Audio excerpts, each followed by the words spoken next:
Hello again, Director Offer, and welcome to another video, and this one's going to be something video game related. Now, originally, with it being Saturday today, I was going to be reading out a script that a friend of mine gave me a few months ago. And originally I was going to be reading it out, and I never really got round to it. So recently, a few days ago, I asked him and said, you know about that script that we were talking about a while ago? Because you wanted me to read it on my channel and, tell everyone. How would you like me to do that? And he said, yeah, that'd be good. I said, I'll do it for you Saturday. Now, with it obviously being Saturday, this is not the video.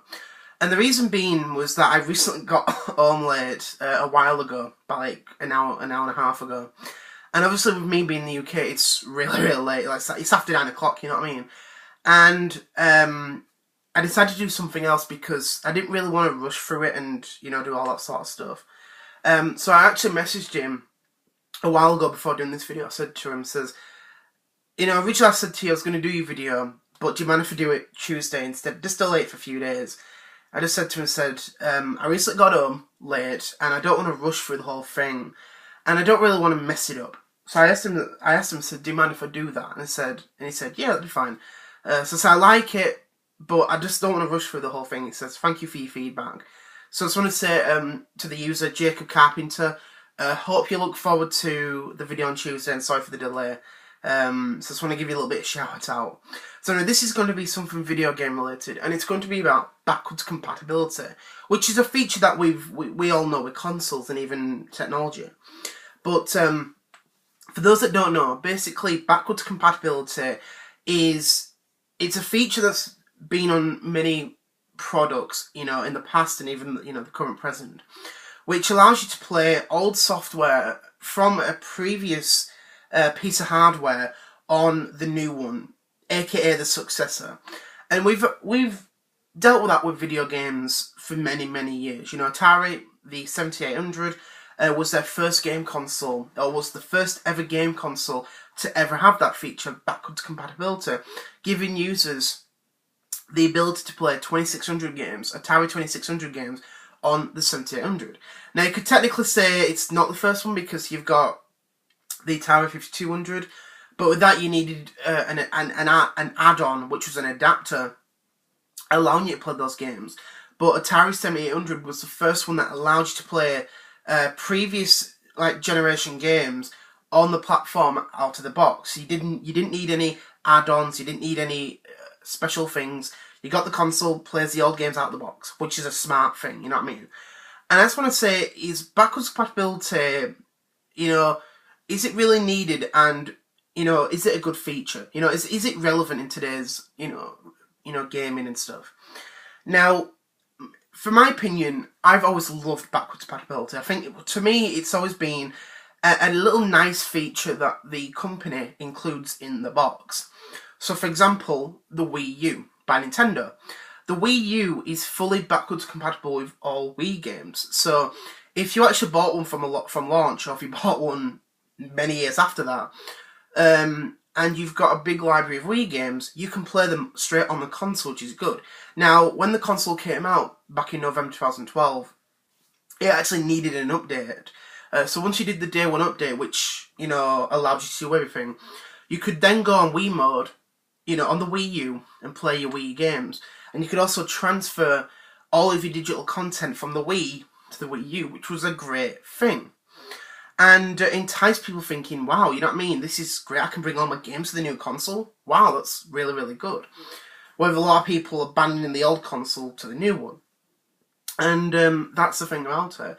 I've always liked it because it gives a reason why to go to that platform or stay with that platform. And also, it increases the amount of games you've got on your console. And that's one thing I've always liked from Nintendo. They've always done backwards compatibility really, really well. Mostly with their handhelds, except for the Game Boy, except for the Game Boy Micro and the Virtual Boy. And obviously the Virtual Boy is a little different story, but the Game Boy Micro is basically a Game Boy Advance, but Nintendo wasn't able to fit that hardware, that chip, the hardware, into the Micro because it was really, really small, so you could only play Game Boy Advance games. And over time we've seen a lot of consoles basically abandon that. You know, we saw that with the Xbox One and PlayStation 4 at first, until Microsoft 2 years after, 2.5 years after, added Xbox 360 compatibility to the Xbox One, which is a nice thing, and it made a lot of people made a lot of people go, wow, that is really, really good. And it gives those games a new life on the console, which is a nice thing. And then Sony added it on the PlayStation 4 2.5 years after with PS2 Classics, which is basically Sony's digital backwards compatibility. A thing that a lot of people don't like, but it's still a nice feature. We still hope for PS1 Classic someday, Sony. And that's the thing about it. And obviously with the way the current generation of gaming has gone, you know, with the PS4 Pro and the Xbox One X, and then you have Nintendo's next-gen Switch console. The thing with PS4 Pro and the Xbox One X is that they have something called forwards compatibility, which is basically taking the game. So, for example, if you've got a PS4 Pro, you can play that game from the PlayStation 4 and put it into the PS4 Pro, which essentially is backwards compatibility. But what Sony's doing is that the games get an update patch to make the game forwards compatible. So obviously, you can play it to like 4K. It sort of up-reses and the whole game, which is a nice thing. Makes it a lot impressive, you know what I mean, on the new hardware. But essentially, it's still the same thing. It's just the PS4 Pro is a more powerful PlayStation 4. Same with the Xbox One X. So if you've got an Xbox One and you upgrade to the Xbox One X, a lot of those games will be enhanced on the console. Essentially, same thing, you know what I mean? Forwards compatibility, backwards compatibility, whatever. And with the Nintendo Switch, obviously it doesn't have that sort of stuff. You know, we will eventually get digital backwards compatibility, but we don't know when that will be. But is it really needed? Some parts of me say yes and some say no. The reason I say yes is because of the fact that it makes it a lot more interesting for a lot of people about the new console. Because obviously there aren't a lot of games at launch, which is, usually what happens. But having that feature, it entices a lot of people. So I know a lot of people with the PlayStation 4, they want to play the PS3 games. And obviously, due to the hardware differences, it's actually a lot difficult for PlayStation 3 to be emulated on a PlayStation 4, or even a PS4 Pro for that matter. So the nearest you're going to get is either through PlayStation Now, which is their streaming service. An interesting idea, but you need a good internet connection. Or you've got the remasters.